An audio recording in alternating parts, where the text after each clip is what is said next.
Hello everyone, मेरे इस online classes में आप सभी का स्वागत है।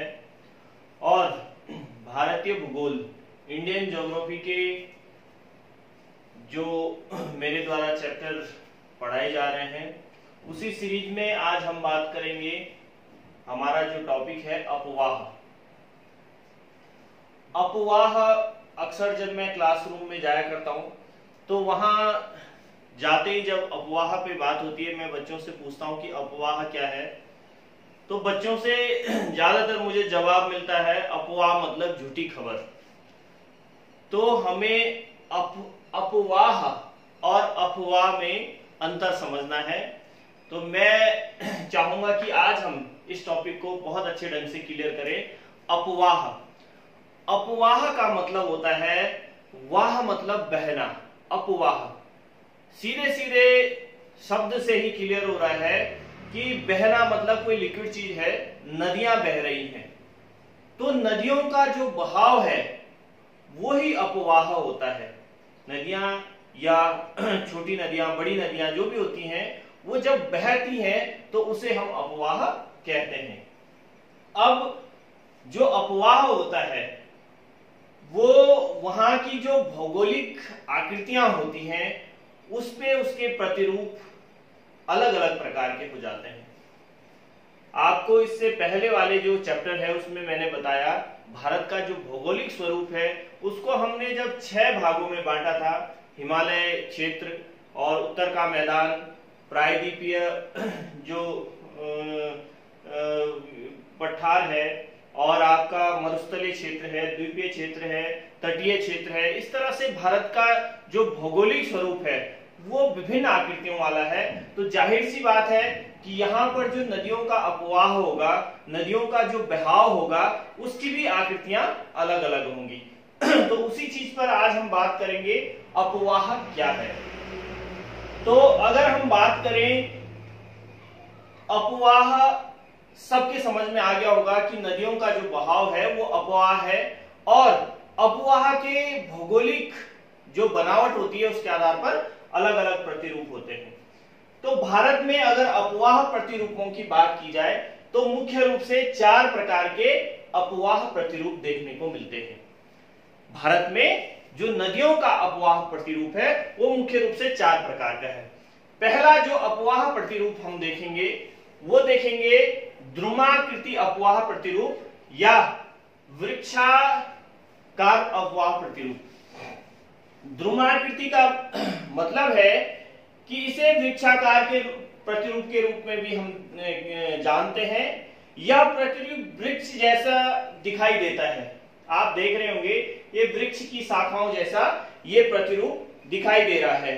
मुख्य नदी एक तने की भांति होती है। इसमें सहायक नदियां वृक्ष की शाखाओं की तरह न्यून कोण पर मुख्य नदी से मिलती हैं। आप यहां पर ये देख रहे हैं, ये कोई मुख्य नदी है, ये मुख्य नदी है, और इस पर ये जो सहायक नदियां हैं, ये मुख्य नदी एक तने की भांति है और जो सहायक नदियां हैं वो शाखाओं की भांति इससे मिल रही हैं। तो ऐसे बहुत सारे नदियों का अपवाह तंत्र भारत में देखने को मिलता है जो वृक्षाकार या द्रुमाकृति अपवाह का प्रतिरूप बनाती हैं। भारत में गंगा, गोदावरी, कृष्णा, कावेरी नदियां इस अपवाह तंत्र के प्रमुख उदाहरण हैं। गंगा, कावेरी, कृष्णा, गोदावरी प्रमुख नदियां हैं जो द्रुमाकृति अपवाह तंत्र को बनाती हैं।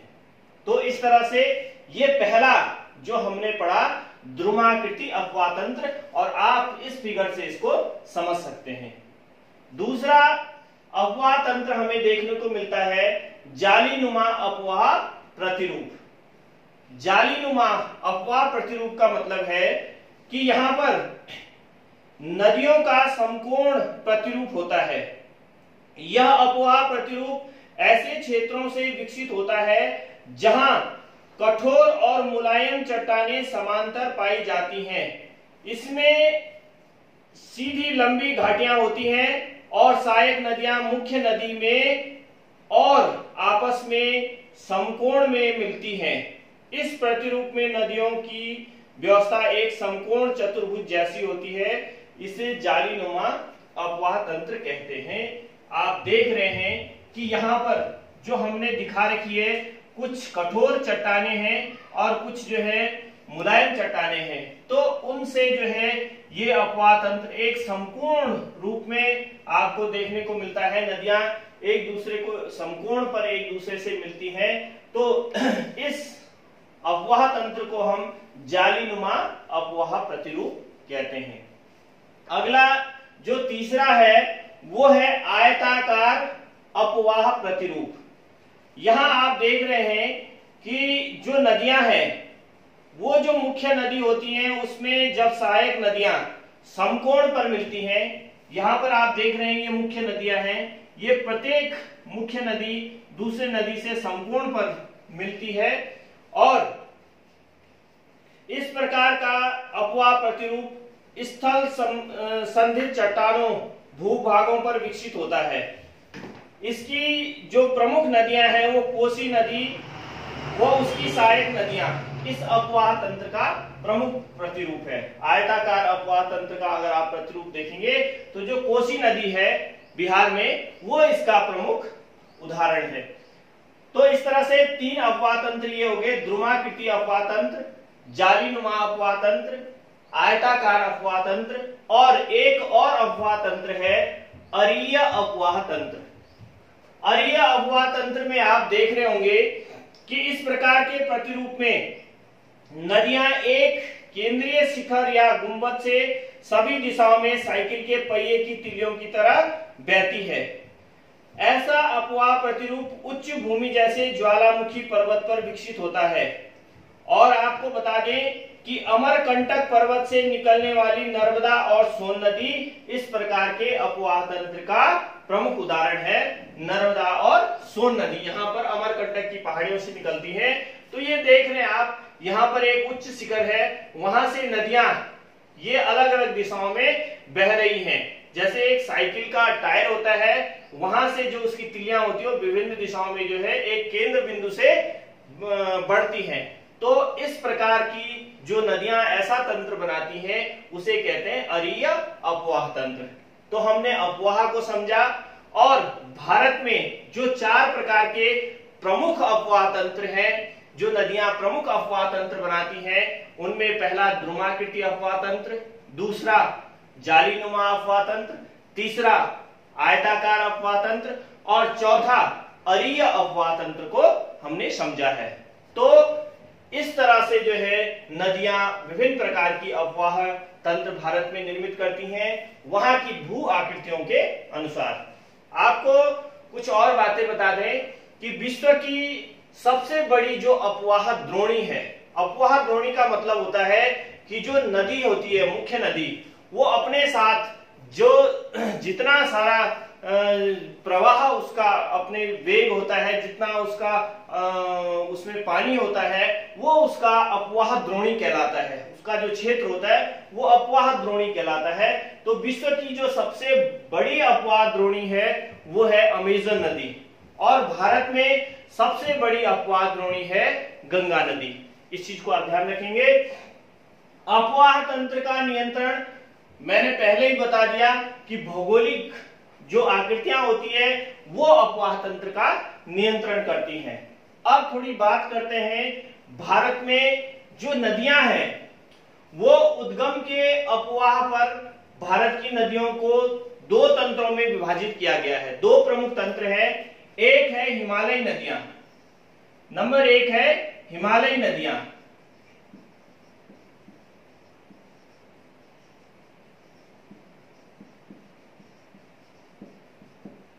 अपवाह तंत्र के आधार पर भारत में जो नदियों का विभाजन किया गया है वो पहली है हिमालयी नदियां।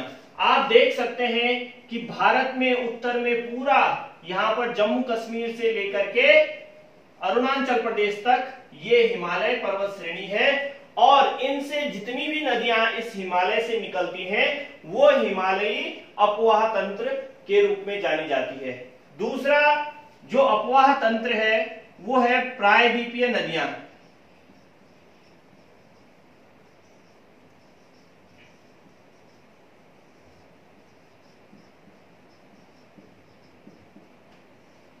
प्रायद्वीपीय नदियां। तो इस तरह से दो प्रकार के भारत में अपवाह जो नदियां होती हैं, अपवाह तंत्र है नदियों का, वो दो प्रकार का है। और आपको बता दें जो हिमालयी नदियां हैं, हिमालय से जो निकलने वाली नदियां हैं, इनके भी तीन प्रमुख अपवाह तंत्र हैं। नंबर एक है सिंधु नदी तंत्र।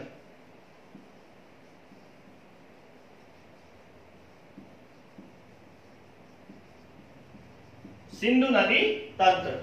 और दूसरा है इसमें गंगा नदी तंत्र।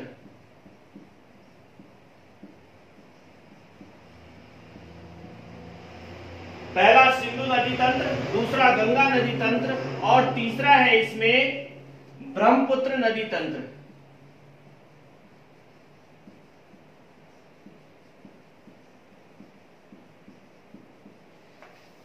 तो इस तरह से जो हिमालयी नदियां हैं और प्रायद्वीपीय नदियां हैं, ये दो प्रकार के अपवाह तंत्र हैं। हिमालयी नदी तंत्र में हमारे पास तीन नदी तंत्र हैं, सिंधु नदी तंत्र, गंगा नदी तंत्र और ब्रह्मपुत्र नदी तंत्र। आइए अब इन तीनों तंत्रों को हम विस्तार पूर्वक देखते हैं। सबसे पहले हम बात करते हैं जो पहला अपवाह तंत्र है, हिमालयी अपवाह तंत्र, उसमें सिंधु नदी तंत्र है। मतलब जो सिंधु मुख्य नदी है इसकी, जो यहां पर तिब्बत में एक जगह है मानसरोवर झील, वहां से इसका उद्गम स्थान है और ये उत्तर पश्चिम की ओर बहते हुई जम्मू कश्मीर से होते हुए आपके पाकिस्तान में प्रवेश करती है और यहां पर अरब सागर में जाकर के ये समुद्र में मिल जाती है। तो ये सिंधु नदी तंत्र है। इसकी बहुत सारी सहायक नदियां हैं जिनके बारे में हम डिटेल में अभी आगे चर्चा करेंगे दूसरी वीडियो में। तो इतना समझ लीजिए कि हिमालय जो अपवाह तंत्र है उसकी पहली नदी है, जो प्रमुख नदी है, सिंधु नदी और उसकी सहायक नदियां। दूसरी गंगा नदी उत्तराखंड के आपके गौमुख से भागीरथी के रूप में निकलती है इसकी धारा, और यहाँ देवप्रयाग में उत्तराखंड में ही अलकनंदा के साथ मिलने के बाद ये गंगा नदी कहलाती है। और इस तरह से उत्तराखंड, उत्तर प्रदेश, बिहार, पश्चिम बंगाल में ये दो भागों में विभाजित हो जाती है और बांग्लादेश होते हुए यहां पर बंगाल की खाड़ी में ये जाती है, यहां बंगाल की खाड़ी में मिलती है। तो जो गंगा नदी होगी और उसकी प्रमुख सहायक नदियां होंगी वो गंगा नदी तंत्र कहलाएंगी। तीसरा जो ब्रह्मपुत्र नदी तंत्र है, ये भी यहां पर मानसरोवर झील के पास से ही निकलती है और चाइना में प्रभावित होते हुए पूरे चीन में और अरुणाचल प्रदेश से ये भारत में प्रवेश करती है। अरुणाचल प्रदेश, असम होते हुए ये बांग्लादेश में जाती है और बांग्लादेश में फिर गंगा नदी से इसका संगम हो जाता है और यहां पर एक साथ ये डेल्टा बनाते हुए बंगाल की खाड़ी में प्रवेश करती हैं। तो जो ब्रह्मपुत्र नदी होगी और उसकी प्रमुख सहायक नदियां होंगी वो कहलाएंगी हमारी ब्रह्मपुत्र नदी तंत्र। तो चलिए आज की वीडियो में हमने ये अपवाह तंत्र देखे, अपवाह प्रतिरूपों की जानकारी ली और जो हमारे पास अपवाह के रूप में भारत में दो प्रमुख नदी तंत्र है, हिमालय नदी तंत्र और प्रायद्वीपीय नदी तंत्र, उसके बारे में जाना। हिमालय नदी तंत्र के तीन जो नदी तंत्र हैं, सिंधु नदी तंत्र, गंगा नदी तंत्र और ब्रह्मपुत्र नदी तंत्र, इसके विषय में हमने जाना। कल हम इन नदी तंत्रों को विस्तार पूर्वक देखेंगे कि इसकी सहायक नदियां कौन कौन सी, इनकी कौन कौन सी, कितनी इनकी लंबाई है और कौन सी नदी डेल्टा का निर्माण करती है, कौन सी नदी एस्चुरी का निर्माण करती है, डेल्टा क्या होता है, एस्चुरी क्या होता है, ये हम कल इस पर विस्तार पूर्वक चर्चा करेंगे। धन्यवाद।